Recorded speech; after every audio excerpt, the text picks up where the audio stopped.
Gadaa Doorii Arboora hawwattuu fi konnituu waggoota 8 darbaniif jila Dooromaa jilachaa bulchiinsa sirna gadaaf qophaa'aa turan Dooromaa obbaafachuun baallii Oromoo Booranaa ittiin bulchan karaa nagaa jaalalaa fi dimokiraatawaan walitti kennaniiru. Abbaan Gadaa Doorii fiixee Arbooraa Kuraa Jaarsoo guyyaa jala bultii irraa jalqabee adullaa miseensota olaanoo bulchiinsa sirna gadaa fi makkaloota yookiin gargaartota isaanii waliin fardeen 7 baallii abbootii gadaa Booranaa harkaa gara baallii walitti kennanitti sirreequuf qophaa'u.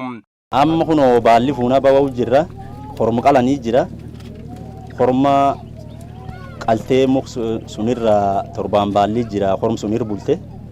Borbarraaqa. Horma sunirra fuudhuu dhatte. Baalli 7 fuudhanii 7 cuftee amma akkana farda qabdi. Fardum kanaani horma kan qaltee hormum kanirra 7 baalli yaati. Fardumaan achi dhatte fardumaan fuutee deebite. Haaluma kanaan wayita kanatti Abbaa Gadaa Doorii fiixee Arbooraa kan turan Kuraa Jaarsoo adullaa fi makkala isaanii waliin korma baallii qabatanii ardaa jilaa qubatanii gara halkan baallii walitti kennanitti 7 baalliin garmaamanii. Ardaa jilaa badhaasaa halkan bakka baallii walitti kennuuf godaananitti korma baallii eebbifatanii qaluun aadaa baalliin sirna gadaa Booranaa ittiin kennamtuun magaalata ergaa afuufaniin booda abbootii gadaa Booranaa harkaa baallii fuudhu. Abbaan Gadaa Doorii fiixee Arbooraa Kuraa Jaarsoos guyyaa jala bultii baallii fuudhuuf qophaa'anitti sababni magaalanni halkan afuufamuus akkatti dubbatu. Achum bulleettiin duuba halkan barraa garsaatii 9:10 achi baan. Achi yoo baanu magaalata fuufanii jira. Magaalata fuufaa yaana. Sababii magaalata fuufanii fi dhufuu jirraa qopheeffadhaa jechuu. Warrillee yoo qophaa'ee nu jalaa fuufa. Magaalatuma fuufa. Kasiitti yoo warrillee nu jalaa fuufee seen. Abbootiin Gadaa Doorii fiixee Arbooraa hawwattuu fi konnituu ardaa jilaa badhaasaa bulee Harsoo Gudoo fi Alloonaatti baallii sirna gadaa Booranaa nagaa gammachuu fi duudhaa dimokiraasii uummanni Oromoo gaabbifateen walitti kennanii. Haaluma kanaan Abbaa Gadaa Doorii fiixee Arbooraa kan turanii Kuraa Jaarsoo Kuraasii halkanedha. Abbaa Gadaa Booranaa 70ffaa guyyoo gobbaa bulee harkaa nagaaf gammachuun baallii fuudhuun Abbaa Gadaa Booranaa 71ffaa ta'aniiru. Haaluma kanaan Abbaa Gadaa Doorii fiixee Arbooraa kan turanii Kuraa Jaarsoo halkanedha. Abbaa Gadaa Booranaa 70ffaa guyyoo gobbaa bulee harkaa nagaaf gammachuun baallii fuudhuun Abbaa Gadaa Booranaa 71ffaa ta'anii. Duraan dursee uummata Oromoo hundaanuu baga sirna harkaa wal fuudhinsi baallii Gadaa Booranaa Gadaa 71ffaatiin san ga'eedha. Oromoo maraan baga gammadaniidha. Amma har'a jalqabee Abbaan Gadaa Booranaa baalliillee nagayaan walitti kenninee jirra. Abbaan Gadaa guyyoo gobbaa nagayaan kennee jira. Abbaan Gadaa Booranaa 71ffaa Kuraa Jaarsoo Kuraasii olmaa baanii nagaan baallii fuudhanii deebi'uu isaanii dubbatanii. Gosa 8 dhufanittis badhaadhina uummataa dagaagina aadaa fi sirna gadaa Oromoo qabeenya addunyaa ta'e guddisuuf akka hojjetanis Abbaan Gadaa Booranaa Kuraa Jaarsoo dubbatu. 8 kanaatti nagaa uummatii Oromoo qabu. Ni eenna aadaa inni qabni jabeessina. Tokkummaa isaanii labsina. Akkasumas ardaalee jira ka naannoo Oromiyaa bakka adda addaa faffaca'anii jiranii arda kanaaf kunuunsi akka taasifamu ni hojjenna. Aadaan tun amma Oromoon keessa bakka hedduu laaftee jirti. Fuula hedduutti caasaan isaanii gubbaa gadiitti diriiree jiru. Garuu aadaa tana Oromoo bakka hedduusiin irra laabsullee barsiifne akka isaan aadaa tana deebisan birejjinee hin jajjabeesse. Durii akkanuma aadaan Oromootuun beekamtitti guutuu hin qabdu. Aguma naannoo Oromiyaa callaatti beeka. Harri immoo akka caarraa ta'ee guddattee dagaaddee UNESCO galmooftee jirti.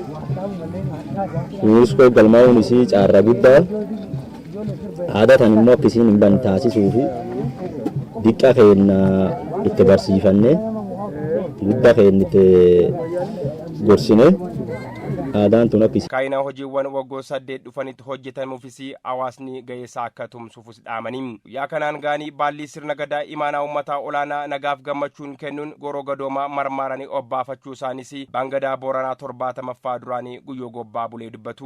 Kennuun ganna 8 yoo ba'anii kana adaruma uummataatiin ta'anii adaraan imaanaa uummataati sirna gadaati. Dadhabbina doqa baatte dandeettii doqa baatte dandeettii qofa ol deemanii gise dadhabbinaallee itti fufan jecha. Kanaafuu ammoo haayoo teennaatti wanni sun ammoo qixxee nuu milkoofteetiin aardha ammoo ganni walti kennisiisa. Edaatti jalqabneetiin awwuun kan boru barraa kennuun guddoo waan guddoo nu dhagahama. Yoo kennuun immoo akkasuma teenneetiin baalli callaa kennuu miti. Uummata walitti kennan jechuudha. Adara uummata kennan jechuudha. Uummata sun ammoo kaayoo fi jaalaltiisa waan bareedaa jechuudha. Guddoo milkoomne milkii kaayoonni walirraa fuune walitti kennine biyyaalleef hamba uummata kanaallee fi kaayoof milkiin nur dhaqqabdee nuu dhaqqabdeetiin itti milkoomneetiin gaaromneetiin aadaa sun guutanneedha. Warraallee hoo kalee itti kennullee saba cufsanti kennu Oromoo cufsanti kennu biyya addunyaa santi kennu biyyaa waliin bulaa ormaati biyyi dabra bultum waliin bulla nagaa biyyi dabra kaayoo biyyi dabra milki biyyi dabra saba Oromootiif dhaabbadhaa akka sabi kennammoo wallagayeetiin fuuldurallee fi hamba akkanaa kadhalata dhufulleetti dabarsuu jedheetiin kennaaf.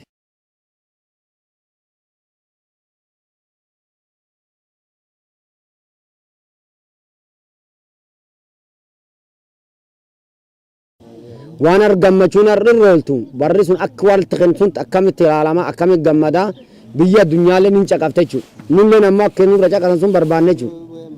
Waan cufaan eebbifne obboleessi kennaaf waan kennuuf sirni dimokiraasiillee keessa waan mirgi nama taateef nummoo kaamuuf hin qabne gammachuun taphaan quufaan koblaan jaalalaan fedhiin eebbifne waan cufna dabri jedhan.